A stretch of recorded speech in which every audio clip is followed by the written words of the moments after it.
Guys, ang makinang ito Hakata, yung pangalan niya Hakata. Ito siya guys, Hakata. Tapos 18 horsepower na siya guys. Yung kagandahan nito sa kanya, kasi kahit 18 horsepower siya, yung kanyang piston 195 mm. Ito siya guys.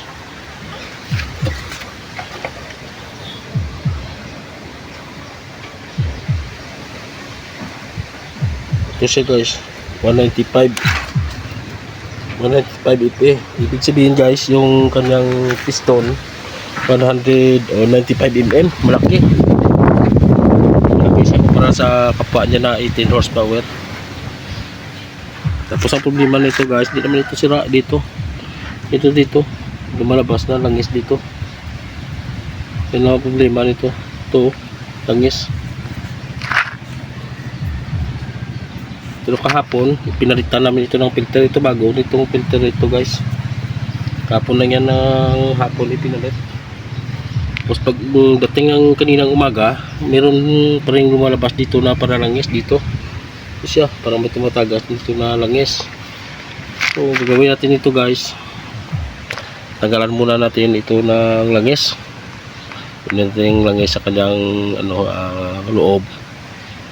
Tapos tanggalin natin itong side cover. Ito guys, side cover nito tanggalin natin kasi baka dito may konting leak sa kanyang overhauling gasket, sa kanyang aluminum overhauling gasket.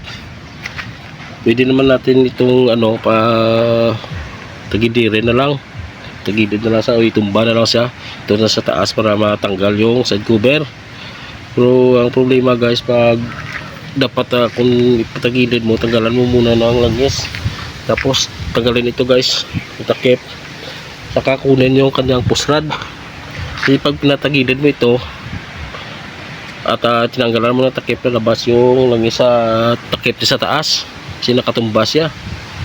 Pag hindi mo naman guys tinanggal yung kanyang kanyang takip ito, pag hindi mo ito tinanggal naman na pinatakilid mo siya, mahirapan din ito magpasok kasi nakatukod yung kanyang push rod. Ito, mahirapan ka ipasok itong bagong side cover kasi yung yung camshaft niya, tinutulak ito ng push rod pa ilalim, kaya mahirapan ka babalik. So ang gawin natin, tanggalin natin takip sa taas, tanggalin natin ng push rod, tanggalan natin ng langis, saka yusin natin guys. Tingnan nyo guys, pero dito lang yung tagas siya, basa siya.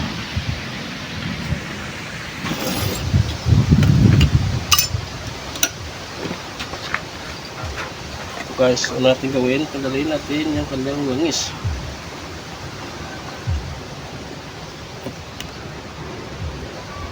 Wala naman siya langis, kunti na lang matila, mga 1 litro na siguro.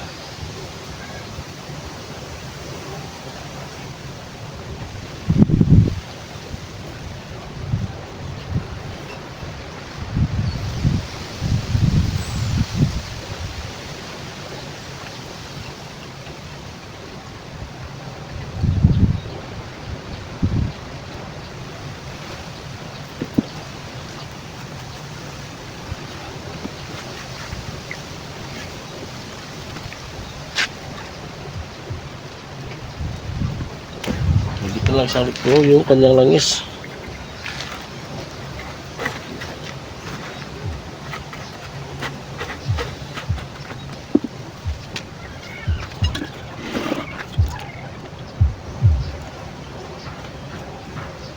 Siguro guys, patakilirin na lang natin kasi meron siyang marami siyang diesel sa loob, marami siyang crudo. Ang gawin natin, ganun na guys.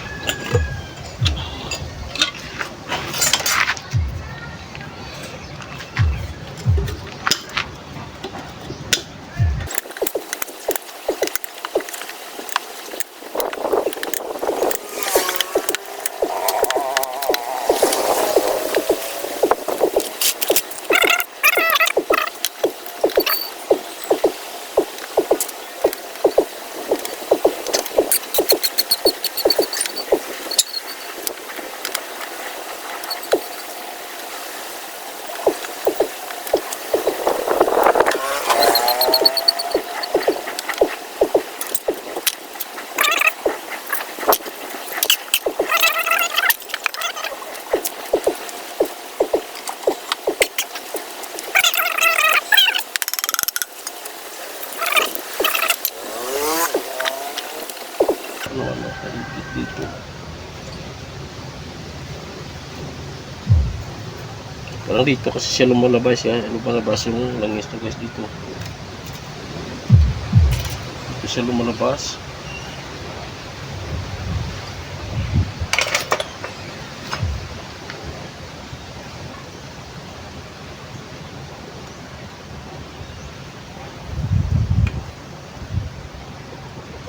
Ang gawin na natin ito guys,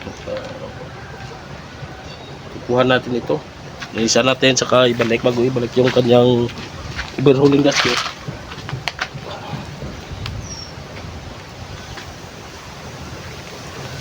Lagyan muna natin ang gasket maker.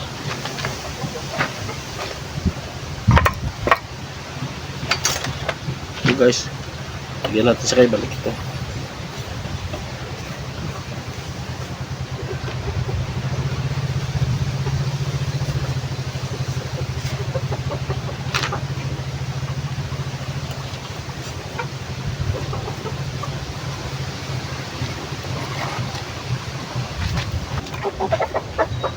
Ito pala guys, napansin ko ito mayroong nakatupi dito, nakayupi dito, siguro sa pagtanggal pala na na medyo matigas, pinupukpok dito. Kaya ito umusli, ito siguro rin lang, kaya kahit anong gawing higpit hindi ito nalapat kasi mayroong nakausli dito. Kaya natin, kikil natin.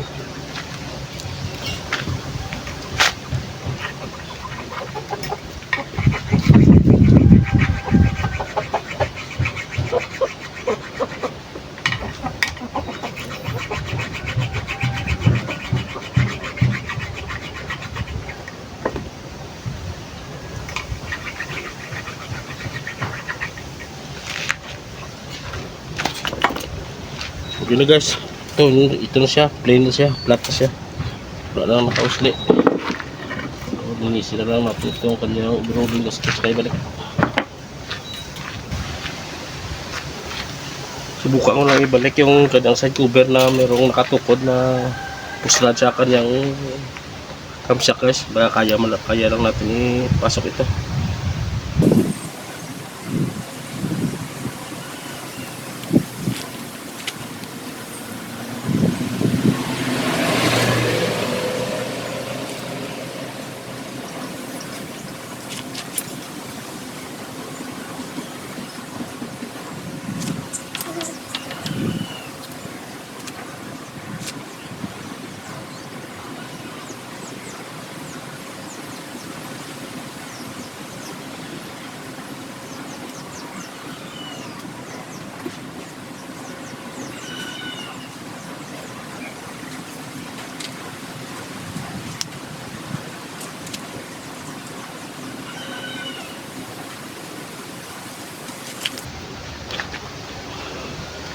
Minsan kasi guys hindi maiwasan na na walang lalabas na langis dito pag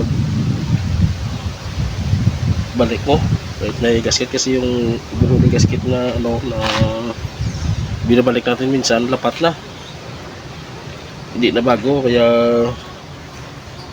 kahit paano may lalabas ng konti na na langis dito. Ito lang yung pinaka-dugos na diyan ito guys. Lagyan ng gasket maker. Ito yung gasket maker.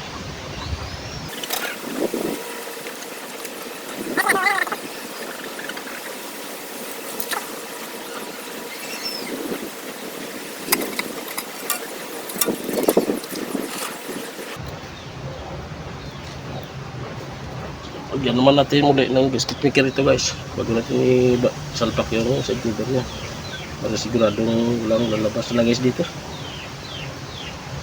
Pag hindi natin lagyan ito ng medyo makapapapalong yung gasket ito, balik-balik yung baho natin, lalabas at lalabas din yung yung langis dito.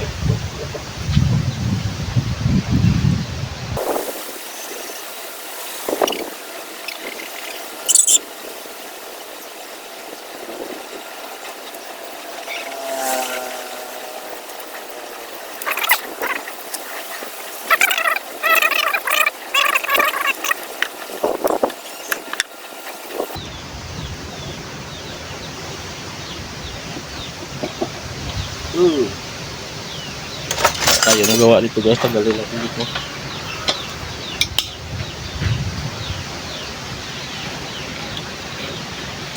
Nakasipa yung kanyang ano,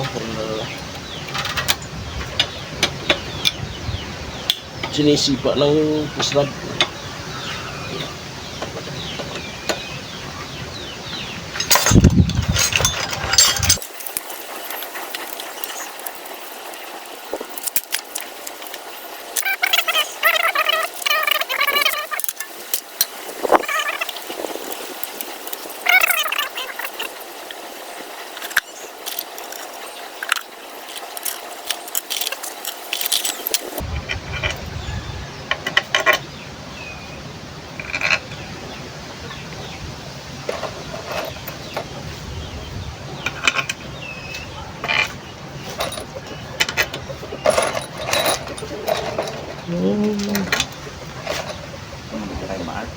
Hindi, yung pinalibas mo.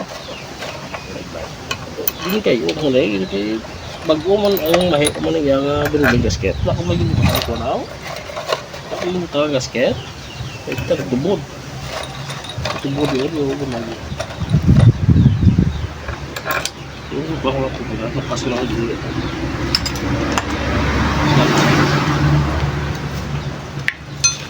Gasket maker, yung wala gasket maker, ang tagit sa simpan.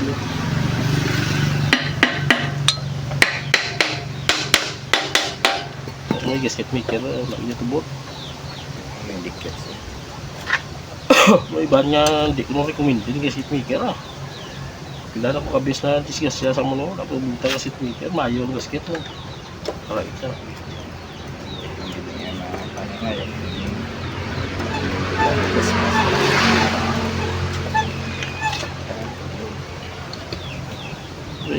Hindi ko talaga ubra kaya matsakon itong kaso ko. Kung gapon hindi ko lang giyo. Bakit lawas mo na buong nito?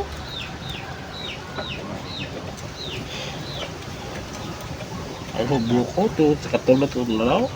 Hindi ko na sa ano, angin ko yung chimpo. Hindi ko kasi kwao na iba. Ang ubra ko, hindi ko naman nasahan ko, nag-iugang pagkitog na ako.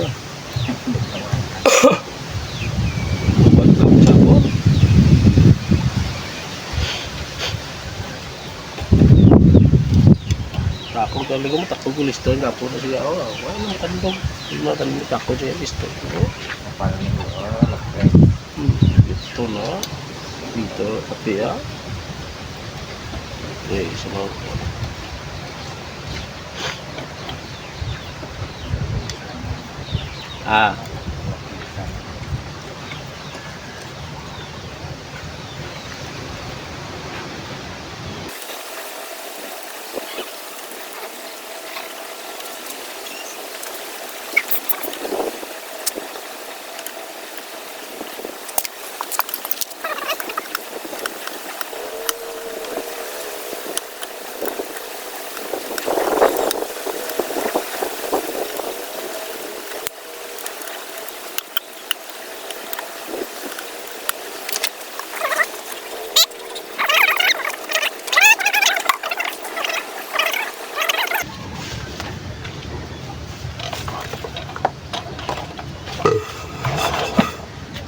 Lima na kayo lagkok no. Takot siya yan yung ako niya.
Hindi sa mga bari. Sa nasangin yung ang talya.